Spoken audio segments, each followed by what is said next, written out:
La donnée aujourd'hui, c'est le cœur de l'analytique, c'est le cœur de la prise de décision pour les entreprises, c'est le nerf de la guerre pour tout le monde. Donc à la fois une donnée sûre, fiable et que l'on va sécuriser, c'est ça en fait les enjeux aujourd'hui de la donnée. La sécurité est le premier enjeu dans l'IT de manière générale. Dans le cadre du stade connecté, ce qui est intéressant, c'est que ça va être un enjeu double. L'enjeu 1 pour l'utilisateur, c'est-à-dire effectivement que mes données soient protégées, et un enjeu aussi pour les stadiers, les gens qui s'occupent du stade, qui vont mettre en place ces infrastructures pour pouvoir sécuriser, mais surtout récupérer ces informations et les traiter correctement. Donc effectivement, l'enjeu de sécurisation des données est très important chez Thales. Il est pris évidemment au plus haut niveau, hein. C'est un enjeu stratégique. Effectivement, je suis d'accord avec toi, expliquer ce qu'on fait avec les données personnelles après, de nos utilisateurs. faire un pop-up avec un lien vers 50 000 pages de CGV ou de CGU, ça ne marchera pas, c'est sûr. On prône une vraie neutralité dans les résultats et le fait de garantir votre vie privée fait que vos résultats, les miens, c'est les mêmes. Et son objectif, c'est de vous donner les résultats de l'Internet, du web social, les réseaux sociaux, les photos, les vidéos, tout en un, sans vous traquer, sans faire de bulles de filtre.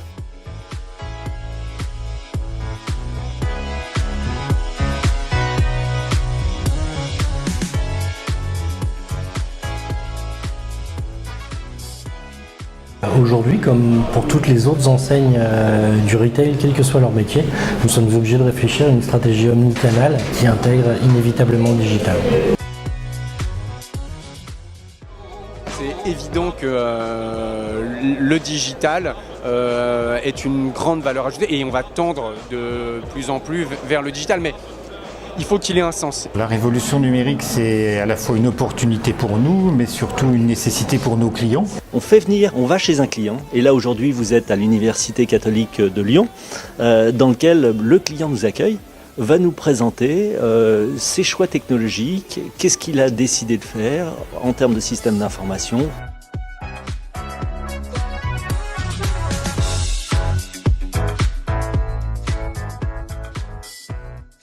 Alors, il y a énormément d'innovations effectivement qui sont faites autour de l'intelligence artificielle. C'est vraiment le sujet effectivement qui est très important. L'intelligence artificielle aujourd'hui, à mon sens, d'après ce que j'ai vu dans les sondages, c'est qu'on est plus dans une logique d'intelligence augmentée que d'intelligence artificielle totalement autonome. Donc derrière, c'est quand même toujours l'homme qui va décider.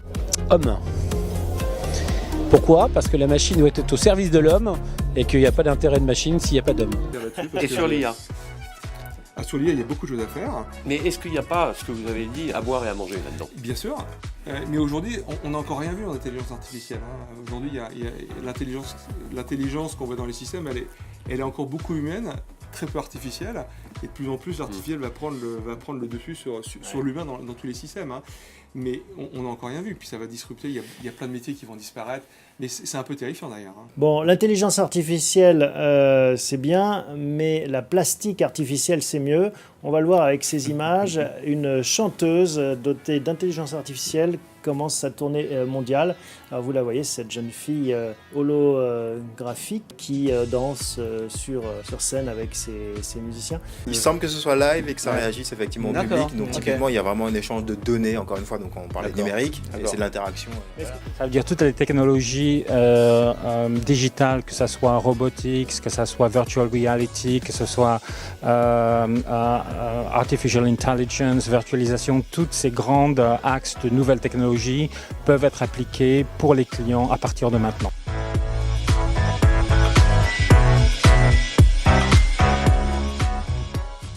En ce moment, les entreprises sont confrontées à plusieurs problématiques en ce qui concerne les big data. Donc tout d'abord, du point de vue des données. Jusqu'à présent, on travaillait beaucoup avec des entrepôts de données. Maintenant, on est sur des data lakes avec donc le big data. On a des données qui proviennent soit des données d'entreprise, soit des données des machines ou des données des réseaux sociaux, par exemple, des gens. Et donc le big data fournit des technos qui permettent justement d'assurer ce suivi de la donnée. C'est-à-dire qu'une fois qu'on a un lac de données, il faut pouvoir structurer la donnée à l'intérieur pour que ce ne soit pas un marécage.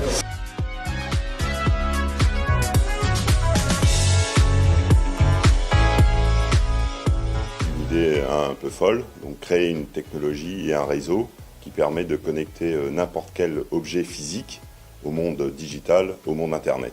Une autre innovation a été réalisée par la Vodka Belvédère.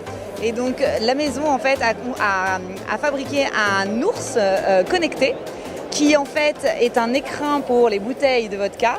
Et cet ours connecté diffuse les messages que les clients souhaitent faire passer quand ils offrent une bouteille à des amis lors d'un événement. Notre solution est basée sur un système d'objets connectés, un device qui a un processeur extrêmement rapide, un module Bluetooth, un module Wi-Fi qui permet de le transformer en objet communicant, qu'on installe à l'intérieur des guitares et qui est muni d'un capteur et d'un actionneur qui excite l'objet, permet de transformer la guitare en son propre processeur d'effet, sa propre enceinte Bluetooth, son propre ampli.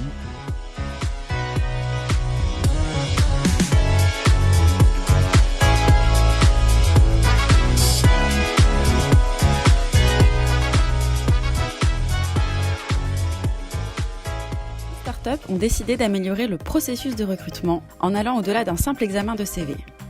À la recherche de méthodes innovantes, ces jeunes pousses bousculent les schémas classiques des ressources humaines.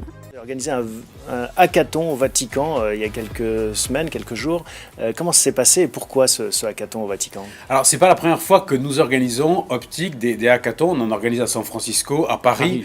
Voilà, l'idée, c'est toujours d'essayer d'inviter les jeunes, et si possible des jeunes complètement en dehors de l'église, à venir plancher sur des solutions au profit de tout le monde. Aujourd'hui, les entreprises que nous avons rencontrées cherchent à récolter, analyser des données pour pouvoir proposer à leurs clients des solutions pertinentes. Ces capacités de ce cerveau, on les met à disposition de nos clients à travers des mini-applications.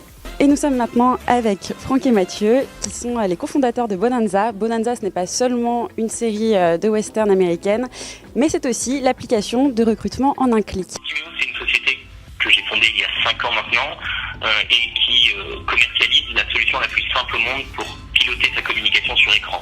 La santé connectée, c'est un ensemble de solutions, des applications mobiles, des objets connectés, des sites web, et parfois des services associés qui forment un tout pour pouvoir améliorer le parcours de soins, le parcours de vie des patients. Alors notre société élabore un logiciel qui est une plateforme de machine learning automatisée. Oui, alors Blockchain Partner, c'est le leader français du conseil sur les technologies blockchain.